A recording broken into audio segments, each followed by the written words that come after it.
नैहटी में मुख्यमंत्री की घोषणा के 24 घंटे के अंदर बोडोमा पुलिस चौकी का उद्घाटन। मुख्यमंत्री ममता बनर्जी बीते दिनों नैहटी बोडोमा काली मंदिर में पूजा करने पहुंची और इस बोडोमा मंदिर में एक पुलिस चौकी स्थापित करने की घोषणा की। इस घोषणा के 24 घंटे के भीतर 27 नवंबर के रोज बैरकपुर के पुलिस आयुक्त आलोक राजौरिया ने बोडोमा मंदिर की तीसरी मंजिल पर बोडोमा पुलिस चौकी का उद्घाटन किया। इस उद्घाटन समारोह में नैहटी के नवनिर्वाचित विधायक सनथ दे, नैहटी नगर निगम के मेयर और बोडोमा मंदिर समिति के अध्यक्ष अशोक चट्टोपाध्याय के साथ कई पुलिस अधिकारी और मंदिर समिति के सदस्य भी उपस्थित थे।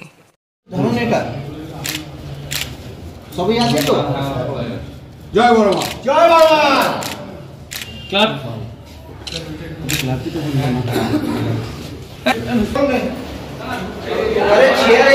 দেখুন, আপনারা জানেন আমাদের বড়মা মন্দির যে সুন্দরভাবে কিছু বিগত বছরে এটা করা হয়েছে। প্রতিমা যেটা পার্মানেন্ট, আগে প্রতিমা থাকতো না, সেটা পার্মানেন্ট প্রতিমা, কষ্টি পাথরের প্রতিমাটা ভালো করে করা হয়েছে। তারপরে আপনি যদি গতবারে কালী পূজা, তারপরে তার আগে কালী পূজা যদি দেখেন, মানুষ অনেক বেশি সংখ্যায় মানুষ এখন এই বড় মায়ের দর্শন করতে আসেন। তার প্রমাণটা আমরা গত কালী পূজায় পেয়েছিলাম, বিসর্জনে পেয়েছিলাম। আর আমরা তারপরে যেটা দেখতে পাচ্ছি কি মন্দিরে প্রত্যেক দিন দর্শন করতে নট লেস দেন 10,000 মানুষ, 10 থেকে 20,000 মানুষ প্রত্যেক দিন ফেরি ঘাটে, ফেরি মাধ্যমে, যার আমাদের মাননীয় মুখ্যমন্ত্রী যার নামটা যেটা আছে বড়মা ফেরিঘাট, যেটা গতকালে ঘোষণা করেছেন, আর রেলওয়ে স্টেশন যেটা বিলকুল সামনে আছে, তার দিয়ে বাই ট্রেন আসেন এখানে। আর এখানে মার্কেট প্লেস যে আছে পুরো আমাদের অরবিন্দ রোড আর আমাদের যেটা ট্রেন বা রেলওয়ে স্টেশন চত্বরটা যে আছে পুরো জমজমাট থাকে।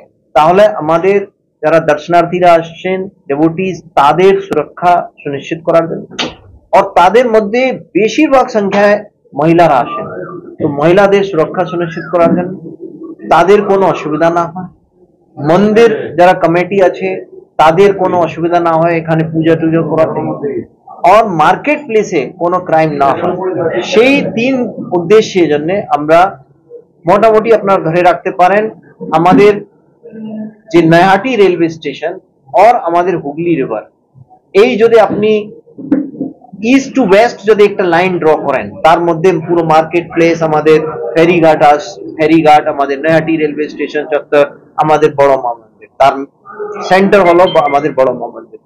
এই নিয়ে আমাদের এর এওআর থাকবে, জুরিসডিকশন থাকবে, এদের দায়িত্ব থাকবে, পাড়িয়ে দায়িত্ব কি এখানে প্রথম মন্দিরে চলাচল, মন্দিরের ব্যবস্থা যেটা আছে সেটা যেই কমিটি ডিসাইড করে তাদের পুরোপুরি সাহায্য করা যায়। যারা দর্শনার্থীরা, যারা ডেভোটিজ আসেন, তাদের কোনো অসুবিধা না হয়, কোনো ধরনের কোনোভাবে ওদের সঙ্গে ক্রাইম না হয়, মহিলাদের সঙ্গে কোনোভাবে অসভ্যতা या কোনো কিছু অসুবিধা না হয়, আর একটা প্রপার একটা ব্যবস্থার মাধ্যমে মানুষ এখানে একের পর এক দর্শন করে, সেটা লাইনে মেনটেন করা থেকে হোক, या फिर মার্কেট প্লেসে যে অনেক সময় মার্কেট প্লেস অকুপাই করে নেয়, ফুটপাথ वगैरह वगैरह, এই ধরনের কমপ্লেন্ট আছে, চেয়ারম্যান সাহেব আগে বলেছেন। আর মিউনিসিপ্যালিটিকেও আমি ধন্যবাদ দেব कि মিউনিসিপ্যালিটি এখানে এই অরবিন্দ রোডটাকেও খুব সুন্দরভাবে করে দিয়েছে। আগে এখানে হকার ছিল, তাদেরকে বা অন্য জায়গায় ব্যবস্থা ওদের জন্য করিয়ে এন্ড দেন খুব চড়ো রাস্তা হয়ে গেছে। তো ওভারঅল যেটা আছে আমার মনে হয় ব্যারাকপুর পুলিশ কমিশনারেটে যেভাবে এখন বড়মা যে আছে একটা আইডেন্টিটি, ব্যারাকপুর পুলিশ কমিশন মানে বড়মা, দক্ষিণেশ্বর, এটা একটা আইডেন্টিটি আমাদের পার্ট আছে। তো সেই আইডেন্টিটিটাকে আরো আমরা ভালো করে ধরে রাখতে পারি, তার জন্য আজকে আমাদের আমাদের একটা এখানে আমাদের অফিসার ইনচার্জ যে সাব ইন্সপেক্টর র্যাঙ্কে থাকছেন, আপাতত আমি ওনার সাহায্যের জন্য 3 জন এএসআই দিয়েছি আর 8 জন কনস্টেবল দিয়েছি। তাছাড়া সিভিক ভলেন্টিয়ার যে আছে তাদেরকেও এখানে মোতায়েন করা হয়েছে। একবার ফাঁড়িটা স্টার্ট হলে, এখন আপাতত 8টা সিভিক ভলেন্টিয়ার আছে যেটা আমরা থানা থেকে দিয়েছি। ফাঁড়িটা স্টার্ট হলে তার और কি রিকোয়ারমেন্টস আছে সেটা আমরা ভালো করে বুঝতে পারবো।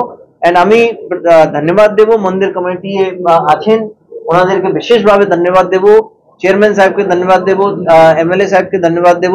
ওনারা এক দিনের শর্ট নোটিসে আমরা ওনাদেরকে রিকোয়েস্ট করেছিলাম কি একটা ভালো যে আছে স্পেস আমাদেরকে দিয়ে দেওয়া হোক। আর এটা যে স্পেস উনি দিয়েছেন মন্দির চত্বরে, এটা এর থেকে ভালো স্পেস আমার মনে হয় কোনো অন্যটা হতে পারে না। এখান থেকে আমরা পুরোপুরি মন্দির পরিচালনার মধ্যে মানে যেটা ওনার রিকোয়ারমেন্ট আছে সেটা বুঝতে পারবো, এন্ড এখানে কোনোভাবে আশেপাশে ক্রাইম না হয় সেটাও এনশিওর। Thank you.